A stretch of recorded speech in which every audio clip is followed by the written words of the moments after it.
right. So I just want to thank everyone for coming today. Like it's really a lot of appreciation we have for parents that will take their time out to come and talk about issues and experiences they've experienced in Canada. So, but before we get started, I just want to start by introductions so that everyone will know who you are. So my name is Sophie Mofoke. I came into Canada March 2013. With my family, I have 4 kids. And we migrated from Nigeria, but originally I'm from Cameroon. Yes, I'm Hayat Yousef. I'm a youth facilitator with the Real Me program. I came to Canada in late 1989 as a child, and I lived here since then. I immigrated from Ethiopia. Hey, hello, my name is Jiyan Zheng, and I came to Canada in 2013. I came in August, same year as Sophie. I have a family of 3. I only have 1 daughter, and I came from China. Hello, good morning, everybody. My name is Vanessa, Haylin.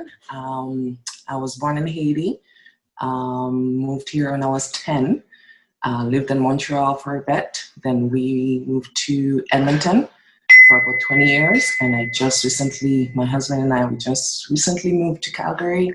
He got accepted into medical school here. So it's going to be a long journey, but we have 4 beautiful children, 2 girls, 2 boys. And hear me, my name is Nganga. I was born in Kenya. I moved to Canada in 2008. I have 3 girls. First born is 20 years, and little ones are 9 and 11. I live in Calgary, and I also work in Calgary. Thank you. My name is Zita Ndieshe. I came to Canada in March of 2014 with my family of 3 kids, 2 girls and a boy. My kids range from 20 to 15, and we immigrated from Cameroon. So I just want to dive straight in basically and ask questions around, have any of you as a Black person, because this is predominantly, we're talking about the African, shades of Africa, as a Black person experienced any sort of systemic barriers or racism or discrimination against yourself as you transitioned into Canada? Have you experienced anything on that? With that, when I came here, I can't say I had any of that, but when I was working, I used to work I was a safety and compliance team leader for Walmart for 9 years. And then when I was a when I was a TL there, then yeah, I experienced that. Because actually, I was a team leader for 3 years, and then I've been on the floor for like 6 years already. But since I became a team leader, that's when all my problems started. As soon as I was a team leader in training at TLT, and I used to train other people. Like Walmart has so many distribution centers, right? So they needed other team leaders for other centers.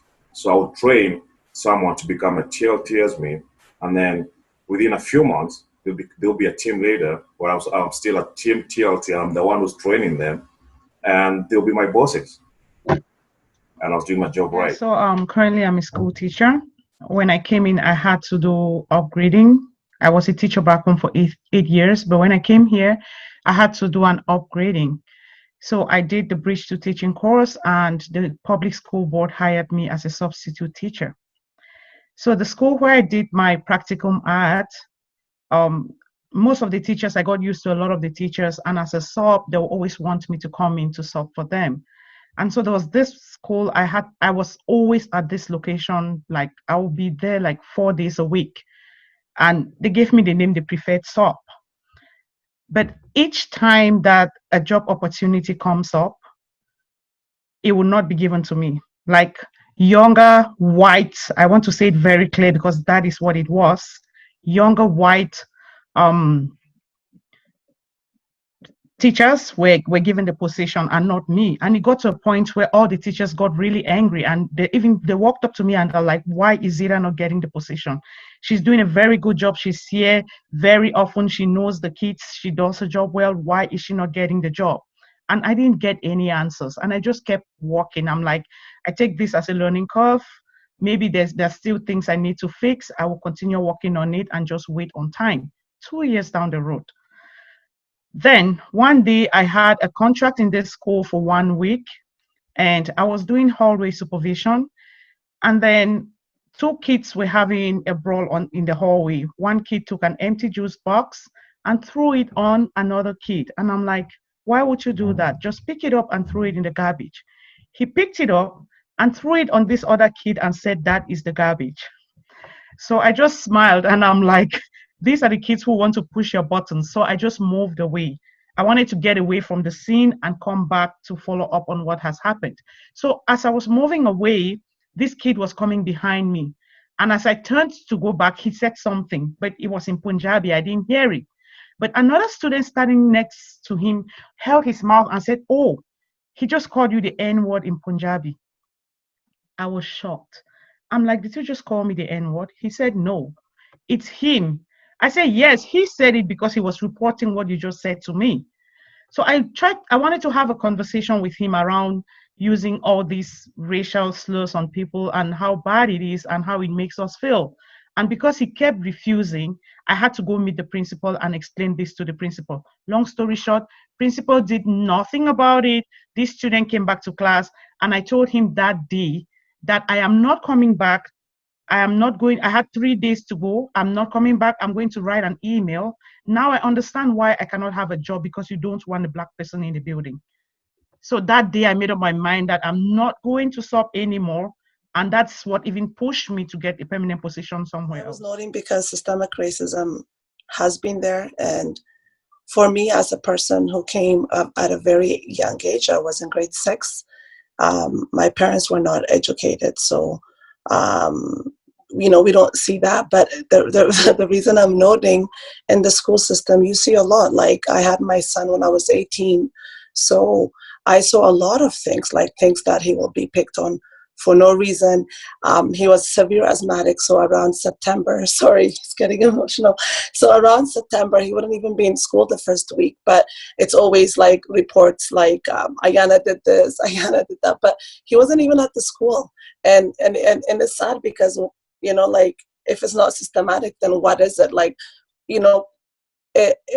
as a teacher, it's a kid saying the N-word, but who allowed it? If there are rules around and people are strict about it, it wouldn't be loose. My son was never called the N-word in his face, but I do know as a kid who was in class, the only Black person, he was often had to sit in the hallway and learn in the hallway. And as a single mom, going to school myself to educate myself. And when parents found out that I was a social worker, they started speaking up and like, hey, this is how your son is being treated in class.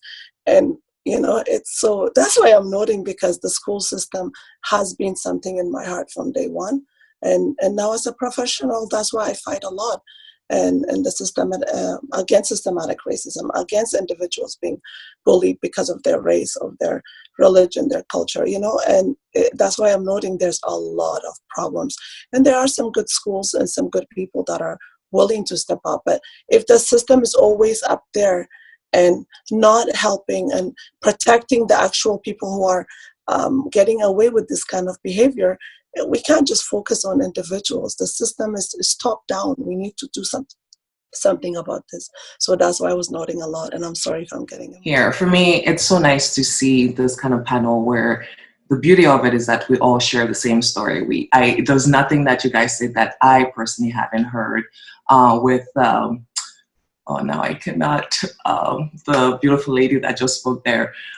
For me, I came here when I was in grade 6 as well. And moving from Haiti, we speak the Belgian, because we're colonized by the French, right? So anyhow, so my French was different than I'm sure Cameroon is the same,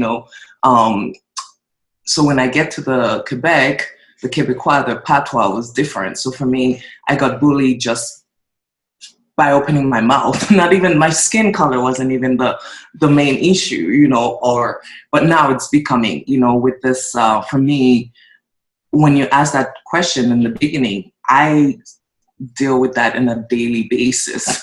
Like I could not even pick one particular day that I felt like, okay,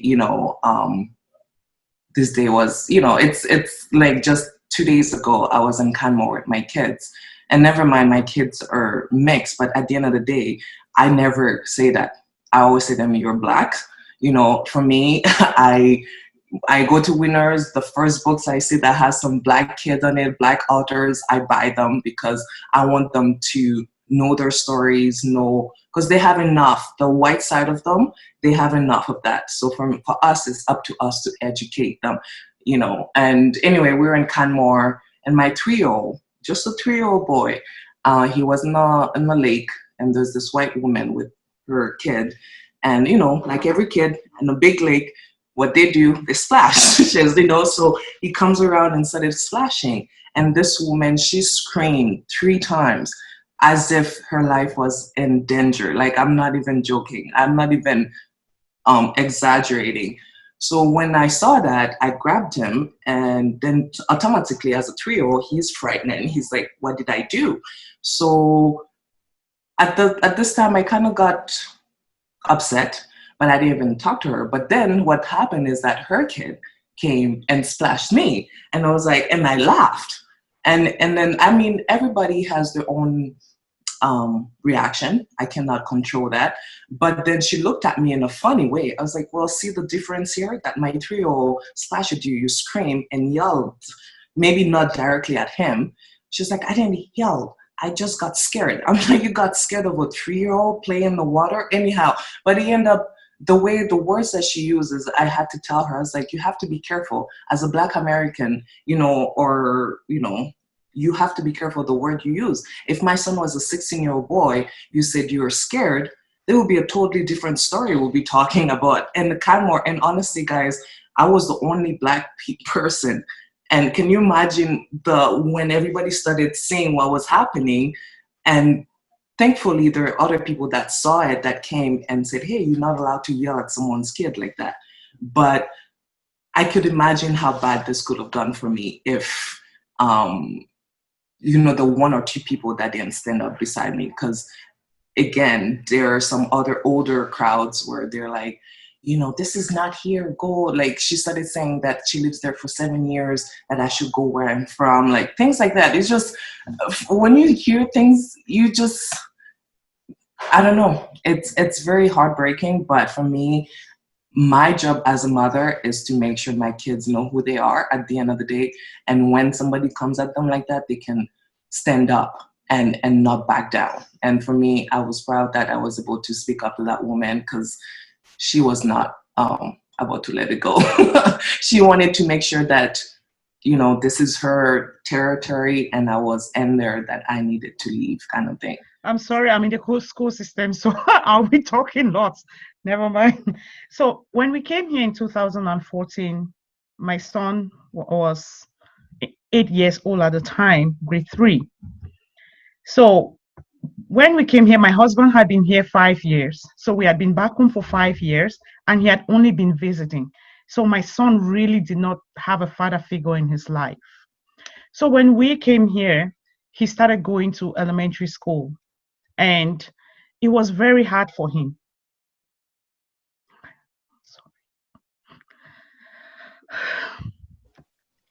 New language. Before he came to that school, he had moved 3 other schools, because we had to move from the town where we're living in to the village and then to Canada. So this was his 3rd school in 1 year. He has not had experience with his dad.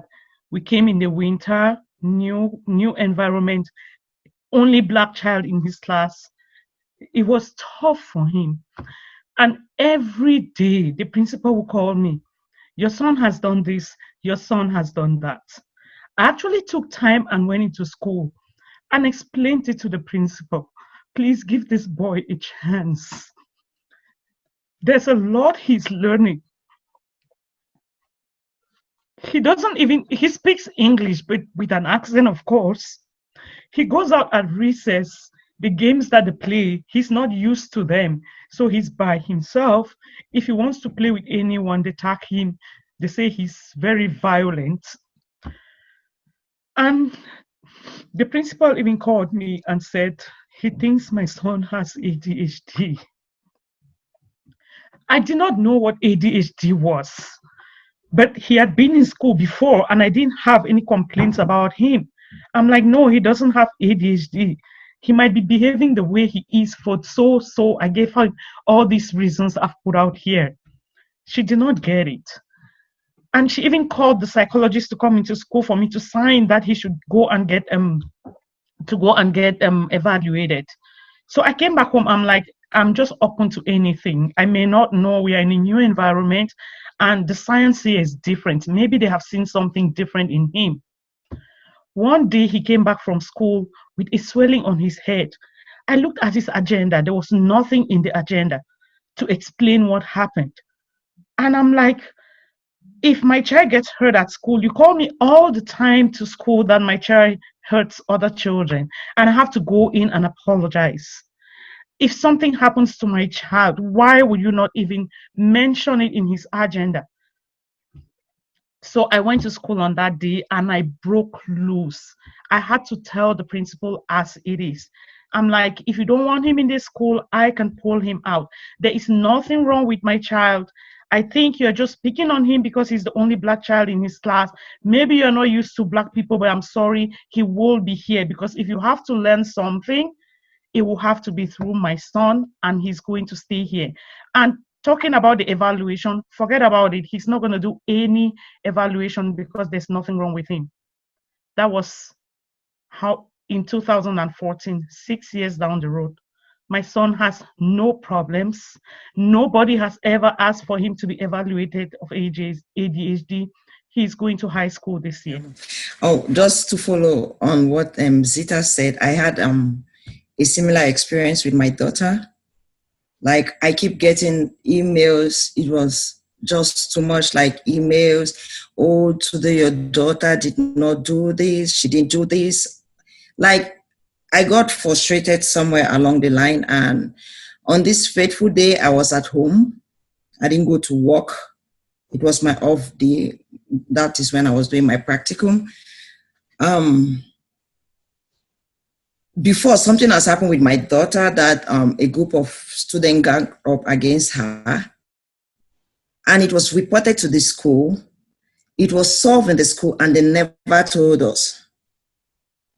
We never got even a phone call or an email to that. So this teacher keeps bugging me. Like, at times he will send emails, I won't reply just because I'm angry. So this fateful day, I was home, my husband was home, and I got this email. Oh, your daughter was in class and she left the classroom and went somewhere along the hallway. But you know what, Mrs. Mofoke, I was not even done reading that email, and he called me. Like, oh, you know what, we have called your daughter. She has been to the school counselor, and what we're recommending, she has to go see the doctor because we are afraid she might have like a mood swing. It might be a disorder. And I said, you know what, that's a different daughter you're talking about. That is not my daughter. Because what you're saying, I don't even have a clue, and I've not seen something like this on her. I said, do you know what? I'm tired of your emails. I'm at home. My husband is home. Just give me 5 minutes and I'll be in that school. I'm taking my daughter out. No, that is not what we're saying. We're trying to say you should take her to the doctor, or you give us your consent so that we might ask the school nurse to see her and we comment because we are afraid she has like this mood swing. I said, okay, that's fine. Thank you. But I'll be there in 3 minutes. My house is just like 3 minutes drive to the school. And all of a sudden, I dropped the phone. All of a sudden, he called and, oh no, Miss Mofoke, don't come. You know, if you come, this child will feel one kind. So please don't come. We'll handle it. I said, let this be the first and the last time. Don't call me again. And my daughter is perfectly okay. She doesn't have any problem. And that was the end. That was the end. I never got that email. I never got nothing from the school. So at times we have to stand up and really speak for these children. So that is just one of the cases. I go back to my clients. I have this boy, like 14 years old, and he's one of our clients in the WeMe program. That is when I was doing my practicum. And like there was a fight in school. he was not part of the fight, but he was a witness to the fight. He was just a witness to the fight. But because he's a black boy, everything was on his head.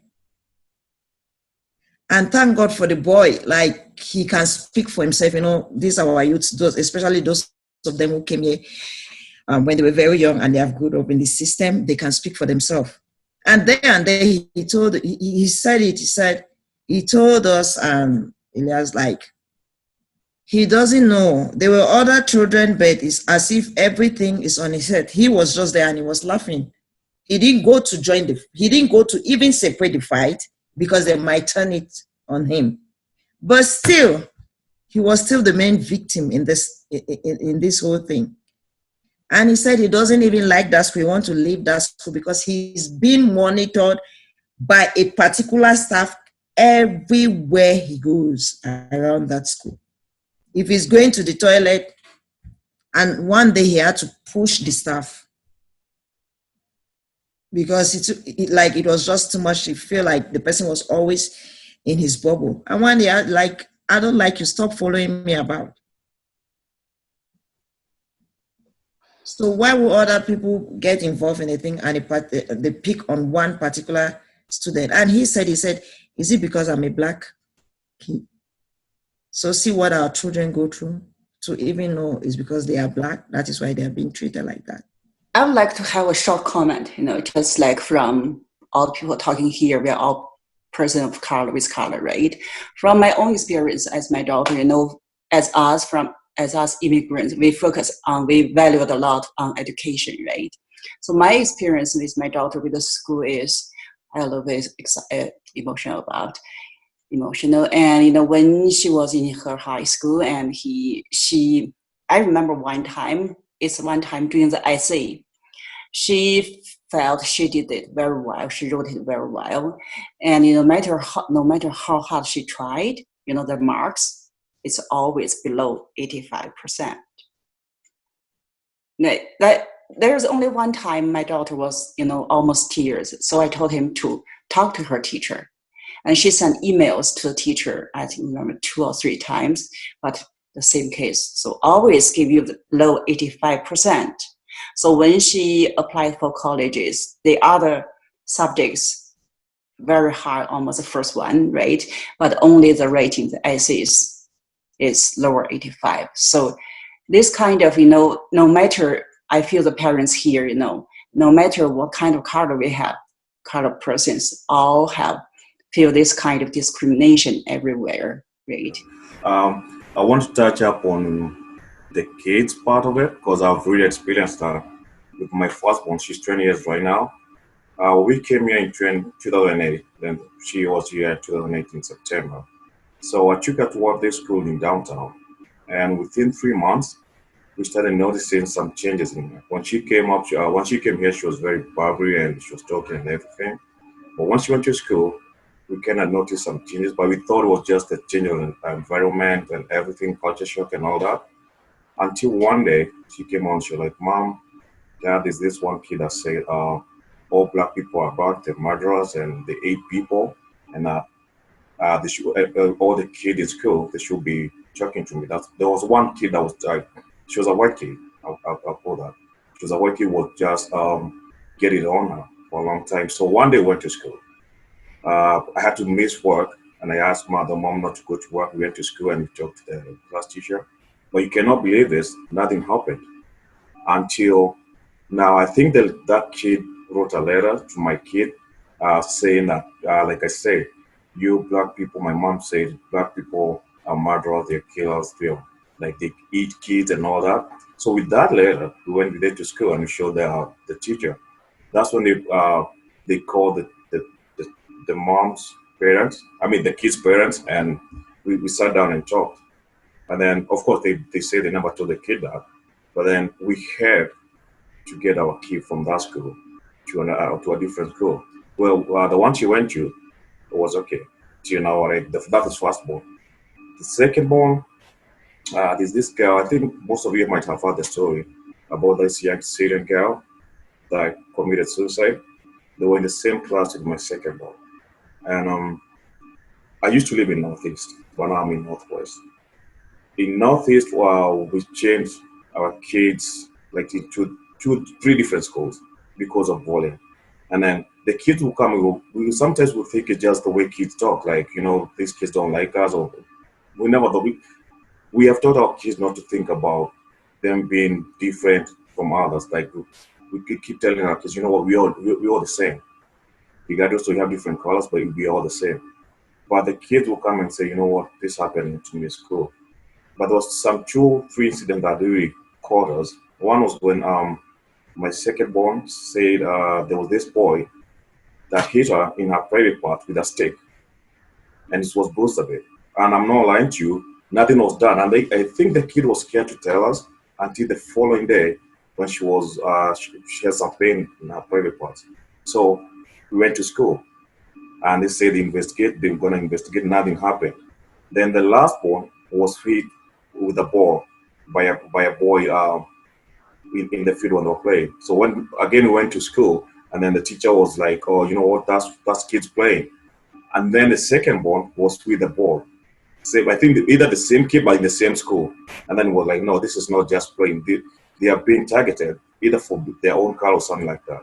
So that was the first school before we moved them. Nothing was done, and there were emails, and there were so many emails where we would put the teachers like, "Did you follow up with this? What happened?" And they were like, "No, just keep playing, and I hope it won't happen again." But it did happen. I mean, I don't want to say all the incidents that happened because it's there a lot, but we moved the kids from that school to a different, the last one before we came to Northwest. So now that the last one, same thing happened. They were being bullied, and I'm sorry to say this, but this time Northeast is populated by East Indians. So it wasn't it wasn't whites that were doing this. It was the East Indians, like people, immigrants like us. They're the one that my kid have passed through hell. So on this particular school, what the last one, I mean, they're from Syria committed suicide. My kids were like, "You know what, mommy, if this happens to me, dad, if this keep happening to me, I don't think it's either I stop going to that school, or maybe then I'm gonna do something bad to myself." And that's when we decided, no, we have to look for a house in Northwest, move them here. And then our story was aired in CBC about the bullying. But funny thing, even CBC got back to us and said, CB don't give follow up a lot with the case that even the emails. But thank God there were so many emails between us and the school. And we forwarded that to CBC and they saw it. So, but they said even CB didn't do so much about that. But anyway, I'm hoping this will. Thank you for sharing, because it really irks me, because we are parents that actually can advocate for ourselves, but we find that a lot of our young people that we work with, a lot of their parents, either English is not their first language, they may not fully understand. A lot of them went through trauma in the refugee camp, so they never actually got a chance to go to school or understand certain things. So you find that a lot of the time, and like I'm saying it in a way that this is not a witch hunt, but it's to cause the awareness that a lot of the time I found that when I work with schools, the likeliness of them leaving parents out, especially parents that really can't advocate for themselves, of life-changing situations or decisions they make on their children, baffles me. Like the fact that you can make a decision on a child and not care to tell the parents, or the parents are in the room and there's no form of interpreter or anything, really jars me as a parent, because I don't understand how you would think that's okay. And then another thing is that I find that a lot of, and I'm going to ask you the question, a lot of the biases that they look through, the lenses, like for instance, we work with a lot of young people from South Sudan, you know, great young men, they're blessed with melanin and they're blessed with height. You know, a lot of the young boys are really tall, 6 foot something. And I find that a lot of schools, and it could be unintentionally, they could be sincere in their approach, but the guidance towards like basketball or certain athletic things, rather than, you know, you can be say a doctor, you can be really someone who can do this, is really evident.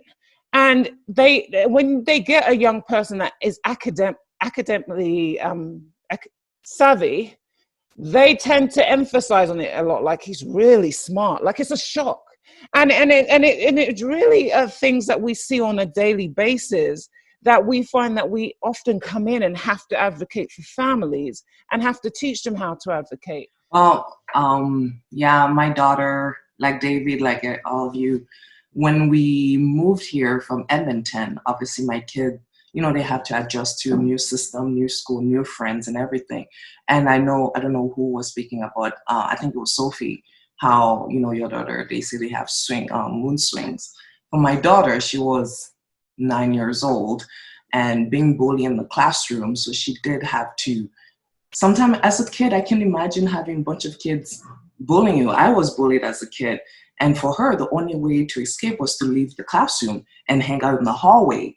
And the principal would tell me that I had to go make sure she got checked and something was wrong with her. I was like, no, put yourself in a kid's shoe.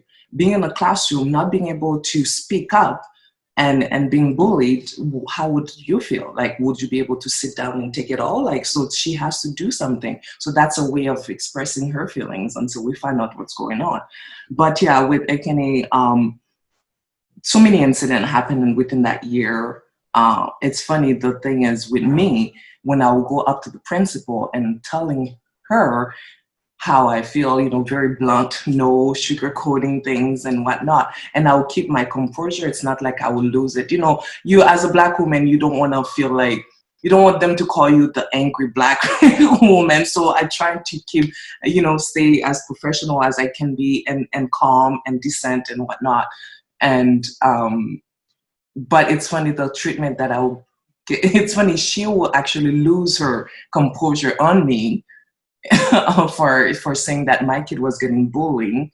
And she's like, we don't, she will actually lose it. She'll get up and start yelling and whatever. And I'm looking at her thinking, woman, you're not the one, you know? So for me, it was just really weird, the treatment that I would get every time I would go trying to talk to the teacher and the principal. But then when my husband, who's a Caucasian male, that's another thing too, I don't know about the school system. I don't care where you are. If you have, for me, white women or in general, it would be different if I was a Black man coming into a school and talking. I don't know about you, David, how you feel. The greetings that I will get is different than a Black woman. That's another subject. That's sexism. Forget racism. Anyhow, so my husband coming there, the right away, it's like, hey, good morning, how you doing? And, you know, how can we help you? For me, it's like, I don't even get noticed. I have to wait till somebody be like, hey, I'm here, you know? So yes, he will always get treated differently. And right away, the moment he's saying, hey, my Black kids, oh, as a white man saying his Black kids, it's like, there's a different meaning, a different twist. It's like he get hurt. It's like he gets that special treatment. And yes, and the bullying did stop, and thankfully. But you know, for me, I have lots of friends that have been married to white males, and it was sad. I spoke to Ekene about that. I feel like for me, growing up where I'm from in Haiti, you know, coming here was the first time I got exposed to racism and things like that. But I feel like a lot of us, we had this choice. Instead of marrying a Black man or whatever, it feels like marrying somebody else, another ethnicity or race, gives you a little bit of hope, you know, and that, as a human being, you should not feel like that. For me, obviously, I didn't marry my husband because he's white. In our home, we don't have that kind of language. Nobody's superior. But I have to say, for me, I feel like for the last 10 years, 12 years I've been married, there are things that we've been able to accomplish. And it's because of his white privileges. And it's hard to admit that, you know, and it is what it is. But I had to talk to a lot of my girlfriends and say, look, and that should not be, and you hear that actually in my cousin who was here, she's a 16-year-old, and she'll say things, oh, I like young Black men, they're very attractive, you know, and whatnot, but I would never, my mom doesn't want me to marry to a Black man, you know, I would rather, you know, things like that. And for me, I got upset at my cousin, thinking, how would you teach your daughter that marrying to, you know, her own race is, you know, it's going to push her back a step forward. But I mean, I hope my kids I can only teach them to marry whoever, and together, no matter if they're black, white, or whatever, they can achieve a certain level of success. Yes, it might be harder. For me personally, without my husband, I've been able to do my own thing. I work in interior designing, and it's a lot harder. Even in the fitness industry, there are times where I have to work extra hard to get that extra class, and I'll be the last one that they will call, whether I'm good or not. If somebody needs sub, Vanessa will be the last one, because they know how, when I come, I show up, I'm prepared in a way. So I see it, but it's I don't know if there's one thing, one solution to this. I think for me, it's step by step, is educating ourselves and always speak up and be ready to fight in a way, like not fight physically, but just fight with our words, and hopefully they'll change. And sometimes kids, I know they say very innocent things. Kids are very naive. Some words, like they said that was calling you the N word there, Zita. I think for me, I've learned to have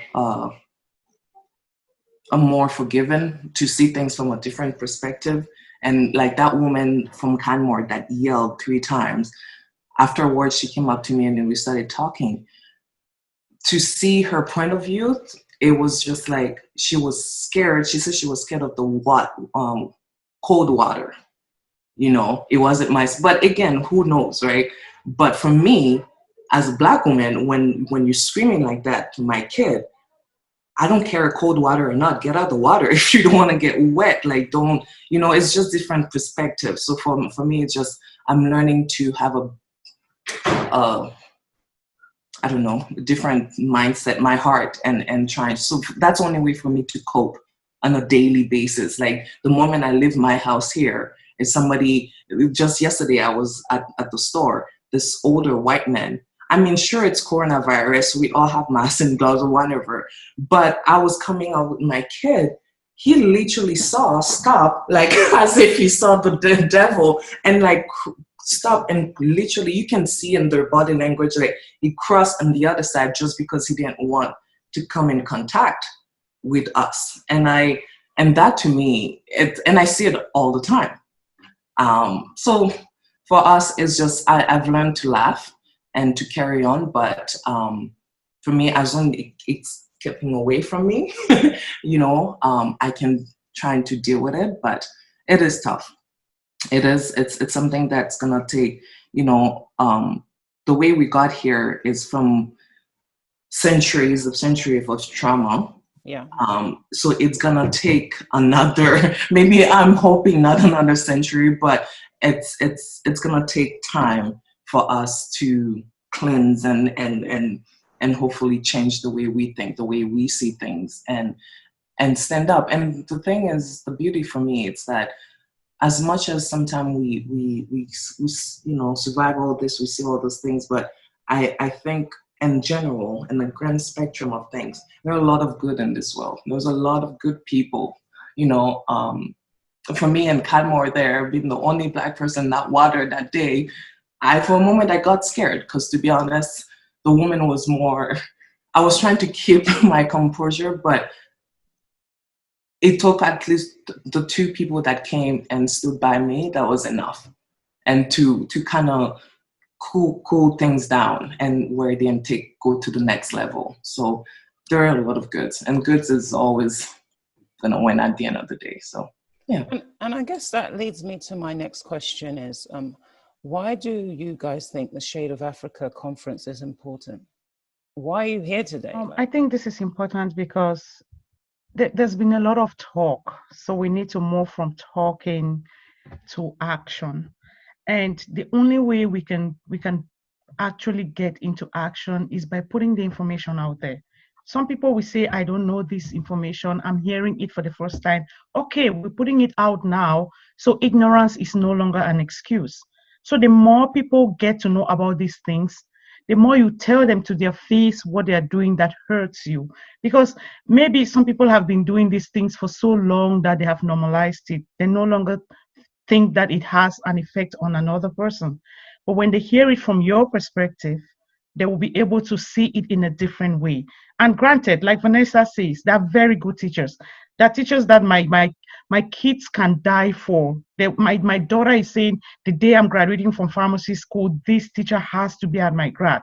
But there are other teachers in the same school who told her there's no way you're going to be a pharmacist because of your results. So let's put it out there. I think it's very important for us to say it out there, put it as it is, so they can see and get it from a different perspective. It's not like we are immune to our own faults. We too have our own faults. But talking about this, like, I'm very happy that Vanessa said, look at it from another way. You get another perspective. Try to bring in the good out of every other person, even in a bad situation. So just talking about it calls to our better angels. I need to share my experience working with some mothers, what they are going through. Before we get to that point, I know I'm taking you back. But I need to share this with CFS. With CFS, and I tell them, anyway you call me, I don't look at faces, I'll say it. I don't know if they are formed or they were set up to set Black people to fail. I want to share my personal experience with one of my clients, a family. This woman was actually pregnant. She was our client, and the first day we went to meet with CFS, in my presence, my manager then was a Black woman, REME program, and a CFS staff seeing two Black women open her mouth, like we're trying to come up with ideas, strategies on how to help our client. And she said, do you think, I won't call him for confidentiality purpose, do you think this person will be able to follow through with all this that we're putting together? Because she's just like, she has this low connective, like all those Sudanese Black women. I am a Black woman.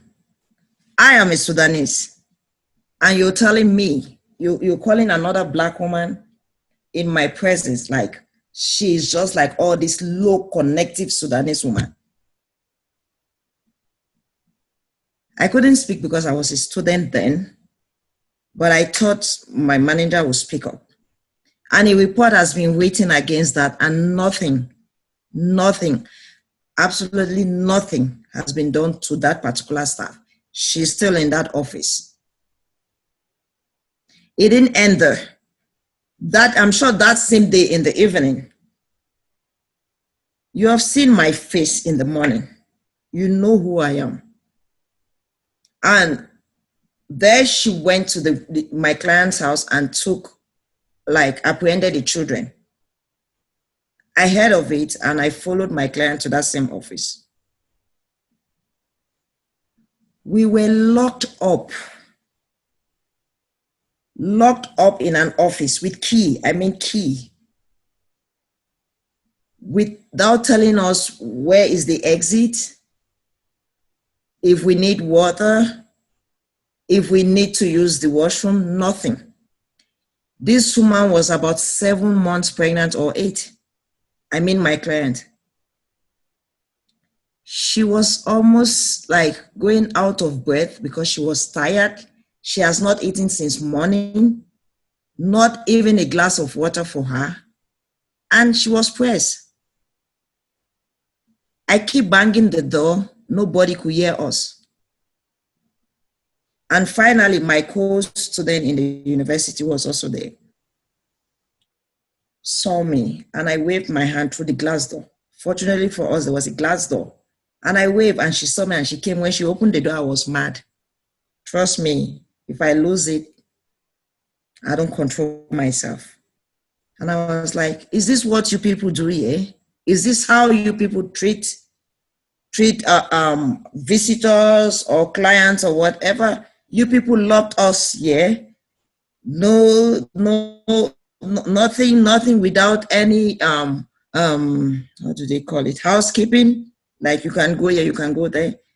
Look at this woman. And she like, oh, Sophie, what can I said, look at this woman, what if she died in this place? This is a pregnant woman. Oh no, we are sorry. She apologized, like she's sorry, maybe because she's a co-student and an immigrant like me. And I couldn't, like, she got the water. At the end of the day, I saw the manager I say, is this what you people do in this place? Is it because we are black? Can you do this to a white people? He didn't say anything. He didn't acknowledge that some people were being maltreated here. I told him, I'm taking this up. Oh, and then they said, oh, so during the conversation, and they said, oh, we thought you're a cultural broker. So I said, oh, is it because I'm a cultural broker to another black woman? That is why we're locked up as prisoners. What is our crime? What have we done? And up to date, nothing was done in that office. We wrote a letter and we sent the report. Nothing was done up to this date. And this same woman, I always say her story. And hopefully one day she will come up on TV to say her story. This same woman, when they took her 5 kids, she was pregnant and they took the other baby, they apprehended the other baby in the hospital just because of what? She went to ask for help. Her kids were taken because they saw the child wearing diaper, going upstairs and downstairs. Where is it a crime that you must dress up in your own house? And when this baby was taken from this woman had this baby through CS, through cesarean section. This woman was not given even a month to heal. After she left the hospital, they were pushing this woman from one bus to another to attend services, to attend this, to come for this meeting and this meeting. A woman who just had a baby through CS. Because she's a black woman. Can this be done to a white woman? There's so much injustice that's happened in the program. You just reminded me of a young man that was diagnosed at a young age of being autistic. And so all his years, he's now 15, he grew up, and mum couldn't advocate. She can't even read and write. All these years, he grew up believing he was autistic, faced challenges, bullying, no school, no friends, and obviously was put in a specialized program in school. Just last year, he was reassessed, and the new psychologist now said he's not autistic. He just has ADHD. And so we came in, and it had already happened. So we're like, so what happens to the person that misdiagnosed him in the first place? Because now this young man can no longer go to a traditional normal school because he's so used to being in a school that is based around being autistic. So now his life journey has changed forever because of one person's decision. And I just want to note, Anne, and I'm saying it out there for the audience, that I am actually a provisional psychologist, so I have masters in counseling psychology. When you do an assessment, is as a guidance. This is what, from my data, what I've collected, what is assessed the child may have. Is an opinion, is not fact. So a lot of people run off the fact that because the psychologist has spoken, that's it. No, it can be challenged. And there's a lot of things that don't get taken into perspective, like the cultural aspects of things, or is a very westernized way of assessing people, which we quite always don't fit in. And I'm saying that because I feel like a lot of the time schools make assessments, teachers, principals, and they're not qualified to. They make assumptions and saying, this child, I suspect this child has ADHD, this child has this and this, and they have no qualifications to even say that. So I'm saying this because of time, we are solution focused. And one of my suggestions will be for schools to sort of stay in their lane, focus on academic, and focus on how do I get to understand the different cultures that are before me. Suggestions, and that's why I think the Shades of Africa is important, because I'm bringing this awareness, because this is our reality. This is what we face. Vanessa said she feels like she has a free pass because she married a white man. I just want that to sink into people. Like, because our reality is our struggles, we are already a disadvantaged group, and I want them to take that back. So the systemic discrimination against us is already there. And so we're bringing this awareness so that things can change. It needs to change because a lot of kids now are going a direction that they don't need to go because of the experience. They're reacting to the response they're getting. We need to be realistic, and we need to know the deeper causes of all these systematic issues. When you talk about a psychologist diagnosing and whatnot, we can no longer have one psychologist working with the whole system, with the whole school. Parents should have the right to re-diagnose, reassess, because one school works with one doctor and for a long time, and they actually, even in the jail system, even in the justice system, I used to work with legal aid. I used to work in court for 2 years. There's one specific doctor that they're always sent to. And I'm wondering, if that's not systematic, what is it? Why are kids being diagnosed in 15 minutes? My son was diagnosed in 15 minutes. So speaking about systematic and racism, it's like, why are you trained to have a different eye and a quick judgment on a kid without looking at other things? There are kids who are born here. There are kids who come here. They go through the same thing. Okay, so Shades of Africa, we need to be blunt, we need to be honest, we need to hold each other accountable. As a professional, myself now, as a social worker, I just finished my master's for 1 year. And guess what? I was the only Black student. And I was like so shy to be myself because I don't have anyone in that class. You know, I love people, I love humans, but it's like, why does your system allow you to only have one student out of 26 that is a person of color? So Shades of Africa is here to educate, is here to be good, is here to say we need A, B, C, D done, and we need to speak bluntly. And guess what? We're going to fix together. Yeah, no, one thing I would like to take away from this session is just take people's voices into consideration. You know, when, especially for policy regulators, when they make some policies, just take culture into consideration.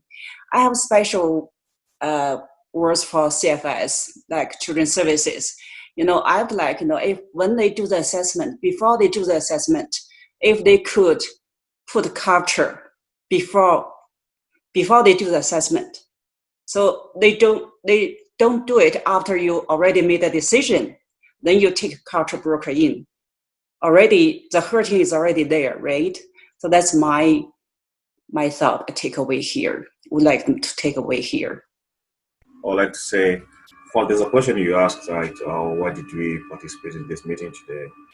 I would like to say my reason first is to get our voices heard out there for people to know us more. We suffer a lot, and that's the reason I'm here to say things should change. See us as like equals. We didn't come here to cause any problems. We contribute to the Canadian society. We just need some acceptance. Give us a chance. Let us glow. Let us thrive, and we'll live in peace. I think just for us to have a niche, somewhere to call home, to feel like we belong, it's a great step forward. Because hearing all of your stories give me a little bit of hope and strength. I'm going to get out here today with my kids. They have soccer and talking about being a Black mom with Black kids and soccer in Canada and Calgary. It's like the pressure that they put on the kids just because they're Black. Somehow they have some, not because we are magic. Who said that, Crow? Doesn't mean we're not real. Like, we're human beings. I think sometimes we carry so much on our shoulders. It's okay to just, we all strong. We all, especially for all my beautiful Black women, but at the same time, sometimes you just gotta say, hey, I am a human just like you. You know, I am powerful.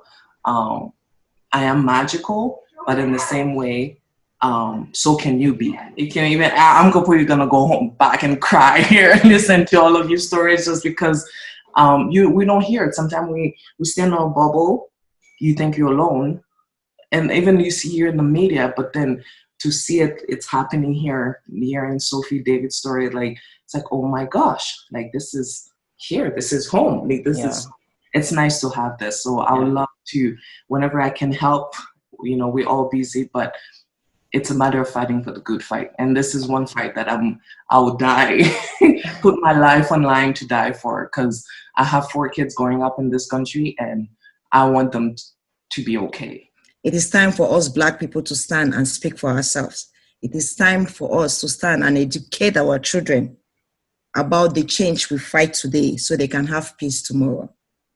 If we sit and sleep, our children will suffer just as our parents slept and we are suffering today. That's true, Vigil. But I really love this group. Thank you for being honest and telling your truths. I really appreciate it. And I really believe that this will make a difference to our professional and how we go out, even as Black professionals, go out and work with in the front line with different families. So thank you so much for your time. Thank you.